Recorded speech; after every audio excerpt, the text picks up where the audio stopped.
Laurent Galisso, bonjour. Vous êtes consul de France à Miami, consul général de France. Vous venez d'arriver il y a quelques semaines. Vous avez eu une arrivée un petit peu agitée, à ce que j'ai entendu dire. Merci Gwendal. Oui, je suis arrivé au moment de l'ouragan. Aujourd'hui, il fait beau, donc voilà, le temps change beaucoup à Miami.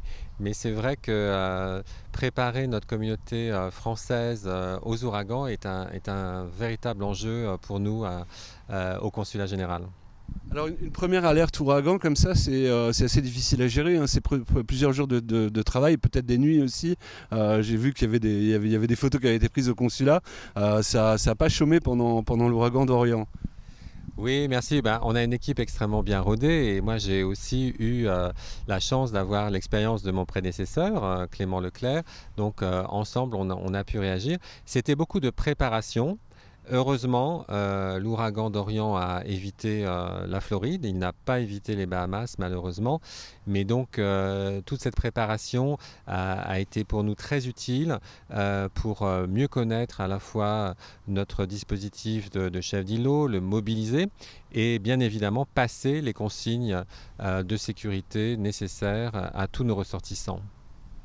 Alors, donc, vous veniez de France, est-ce que vous pouvez vous présenter un petit peu? Vous travaillez depuis longtemps au ministère des Affaires étrangères. Oui, je travaille depuis une trentaine d'années aux affaires étrangères. J'ai commencé ma carrière sur le terrain dans un poste assez exceptionnel qui s'appelle Jérusalem. Et ensuite, j'ai eu différentes affectations au Canada, donc sur le continent nord-américain. Ensuite, à Rome, à Bruxelles. Je me suis beaucoup occupé de questions européennes, mais aussi d'environnement, puisque dernièrement j'étais chargé par la cellule diplomatique de l'Élysée de l'organisation des sommets One Planet voulus par le président Macron. Alors justement, ces sujets climatiques-là sont...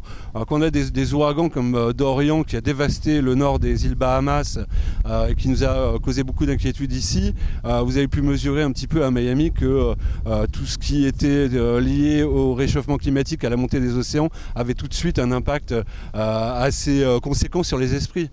Oui, tout à fait. Peut-être que dans quelques années, nous ne pourrons même plus être ici puisque l'eau aura monté jusque nous sommes. On sort aujourd'hui d'un sommet à New York d'action pour le climat. Je crois que le mot d'ordre, c'est la mobilisation générale. Ce qui est tout à fait nouveau, je trouve aussi, c'est la mobilisation de la jeunesse, hein, les voix de la jeunesse, en particulier Greta Thunberg qui est la voix charismatique. Mais je crois que derrière, il y a une vraie inquiétude des jeunes générations. Des adolescents, des jeunes adultes sur le monde de demain. Et tout cela est transcourant, c'est pas une question de croyance, de politique, c'est est-ce que effectivement nous sommes capables, comme nous, modestement au consulat, on anticipe les ouragans. Est-ce que le monde, de façon générale, est capable d'anticiper la transformation de notre planète et d'éviter le réchauffement climatique? C'est important et je crois qu'il y a une vraie demande dans toute la société et au niveau des institutions en Floride pour faire bouger les choses, pour avancer dans des réponses concrètes.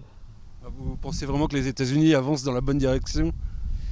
Les États-Unis, c'est tout le monde, c'est la société civile, c'est les autorités, il y a tout un ensemble d'acteurs. Après, il y a effectivement des réticences, on les a vues au niveau fédéral, mais je crois que quand on est sur le terrain, on change d'optique et on voit que, et c'est le cas, je pense, des maires, le maire de Miami-Dade, le maire de Miami Beach aussi, de se rendre compte que c'est vital de faire quelque chose. Alors, on y arrivera que tous ensemble. Et l'idée, c'est que la coopération internationale, la coopération avec la France et avec d'autres pays est une opportunité pour trouver des réponses.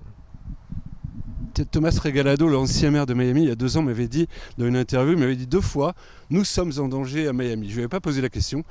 Et donc voilà, vous avez vu ici, c'est tout plat. Alors est-ce que vous pensez qu'on est dans un endroit où nos ressortissants, comme le reste des autres communautés américaines, sont en danger à Miami ? Il y a effectivement des facteurs de risque importants de submersion par la mer, hein. C'est l'eau qui est le principal problème.